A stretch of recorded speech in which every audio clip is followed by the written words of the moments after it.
GB classroom and music চ্যানেলের পক্ষ থেকে দশম শ্রেণীর গণিত ক্লাস একচল বিশিষ্ট দ্বিঘাত সমীকরণ অধ্যায় অন কোষে দেখি 1.4 এর ক্লাস নম্বর 10 পার্ট 10। আজ আমরা 3 দাগের অঙ্কগুলো করছি।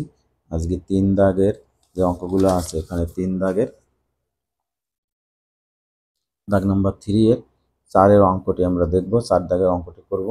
4 দাগের যে অঙ্কটি আছে, আমাদের পাড়ায় একটি বর্গাকার পার্ক আছে। এখানে বর্গাকার পার্কের বাহুর দৈর্ঘ্য কিছুই বলেনি, বলেছে বর্গাকার পার্ক আছে। তাহলে ধরে নেব বর্গাকার পার্কের বাহুর দৈর্ঘ্য এক্স, তাহলে বর্গাকার পার্কের ক্ষেত্রফল এক্স স্কোয়ার বর্গ একক, বা এখানে যে একক বলবে সেটা বর্গ একক। এই পার্কের বলছে ওই পার্কের একটি বাহুর দৈর্ঘ্য থেকে 5 মিটার বেশি ক্ষেত্রফল, 5 মিটার বেশি। তাহলে এই বর্গাকার পার্কের ক্ষেত্রফল বাহু ধরেছি আমি এক্স, তাহলে তার থেকে 5 মিটার বেশি মানে এক্স প্লাস 5, তাহলে দৈর্ঘ্য। এবং ওই পার্কের বাহুর দৈর্ঘ্য থেকে 3 মিটার কম, মানে বর্গাকার পার্কের বাহুর দৈর্ঘ্য থেকে 3 মিটার কম, তার মানে এক্স মাইনাস 3, এটা প্রস্থ। ওই আয়তকার পার্কের ক্ষেত্রফল বর্গাকার পার্কের ক্ষেত্রফলের দ্বিগুণ, মানে আয়তকার পার্কের ক্ষেত্রফল দৈর্ঘ্য গুণ প্রস্থ হবে। এবং ওই যে ক্ষেত্রফল, ওই ক্ষেত্রফলটি বর্গাকার পার্কের যে এক্স স্কোয়ার ক্ষেত্রফল, ওই ক্ষেত্রফলের দ্বিগুণ, মানে এই ক্ষেত্রফলের সঙ্গে 2 গুণ করলে দ্বিগুণ অপেক্ষা 78 মিটার কম, মানে দ্বিগুণের থেকে 78 বিয়োগ করলে যেটা হবে দুদিকে দুটোর সমান হবে। সেটা ক্যালকুলেশন করলে পরে আমাদের সমাধান করলে আমরা এক্স এর মান পেয়ে যাব এবং বর্গাকার পার্কের বাহুর দৈর্ঘ্য পেয়ে যাব। তাহলে যদি হয় তাহলে বর্গাকার পার্কের বাহুর দৈর্ঘ্য হিসাব করতে বলেছে। তাহলে আমরা বর্গাকার পার্কের বাহুর দৈর্ঘ্য ধরে ক্ষেত্রফল এবং এইটার শর্ত অনুযায়ী ক্ষেত্রফল দুটোর থেকে আমরা এর থেকে একে দ্বিগুণ করে তার থেকে 78 বিয়োগ করে দুদিকে সমান করে একদিকে নেব এবং সমাধান করব। এবং এই অঙ্কটি আমরা শ্রীধর আচার্যের সূত্রের সাহায্যে সমাধান করব। অঙ্কটি করে আমি ফিরে আসছি। মনে করি বর্গাকার পার্কের বাহুর দৈর্ঘ্য এক্স মিটার এবং ওই বর্গাকার পার্কের ক্ষেত্রফল তাহলে এক্স স্কোয়ার বর্গ মিটার। ঠিক ওখানে বলে দিয়েছে। তাহলে আয়তকার পার্কের বাহুর দৈর্ঘ্য বর্গাকার পার্কের বাহুর দৈর্ঘ্য থেকে এক্স 5 মিটার বেশি, মানে এক্স প্লাস 5 মিটার এটা দৈর্ঘ্য। এবং প্রস্থ বলে দিয়েছে এক্স মাইনাস 3, এটা 3, এক্স মাইনাস 3। এবার তাহলে এই আয়তকার পার্কের ক্ষেত্রফল কি হবে? দৈর্ঘ্য গুণ প্রস্থ বর্গমিটার, দৈর্ঘ্য গুণ প্রস্থ বর্গমিটার।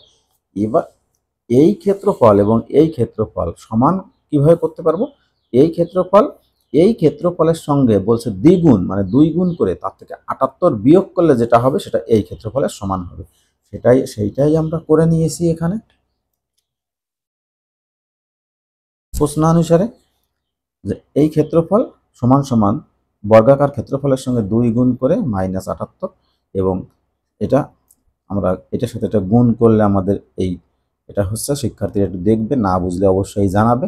এবং এটা একদিকে নিয়েছি সব, এবং কাটাকাটি করে আমাদের যে দ্বিঘাত সমীকরণটা আসছে -x² + 2x + 63 = 0। এই যে সমীকরণ, এই সমীকরণটি একচল বিশিষ্ট দ্বিঘাত সমীকরণের রূপ নিয়েছে। তাই এই সমীকরণটিকে একচল বিশিষ্ট দ্বিঘাত সমীকরণের সঙ্গে যদি আমরা তুলনা করি, মানে ax² + bx + c = 0, সেই সমীকরণের সঙ্গে তুলনা করি আমরা ax² + bx + c = 0। এই সমীকরণের সঙ্গে যদি তুলনা করি তাহলে a = -1, আমাদের এখানে কিছু নেই, মানে -1, b = আমরা পাবো এখানে x এর সঙ্গে আছে x এর সঙ্গে আছে 2, মানে b = 2 এবং c = 63 পাবো। এবার শ্রীধর আচার্যের সূত্রে আমরা যে x = 20 পাই, সেই x = পাবো -b ± b² - 4ac/2a। এটা আমরা শ্রীধর আচার্যের সূত্র থেকে x এর মান পাই বা 20 পেয়ে থাকি। এবার এর থেকে তাহলে আমাদের এইখানে যে b এবং a b c এর মানগুলো আমরা যদি বসিয়ে দিই এটা, এবার এই যেটা আছে এটাকে আমি আলাদা জায়গায় করে নিয়েছি। এখানে 2 দুগুণে 4 এবং এটা মাইনাসে মাইনাসে প্লাস হয়ে যায়, 4 কে 4, 4 আর 63 গুণ করলে আমাদের 252, এবং এটা 4 যোগ করলে 256, 256 বর্গমূল করলে আমাদের 16 আসে। এইটাকে আমরা 256 আসে ভিতরে, তার রুটের বাইরে আসলে কত হয় 16। তাহলে আমাদের এখানে এখানে কত হচ্ছে, রুটের বাইরে 16, অতএব এটা -2 প্লাস মাইনাস এটার মানটা আমরা দেখেছি এখানে 16 এসছে, 16 এসছে বর্গমূল করলে।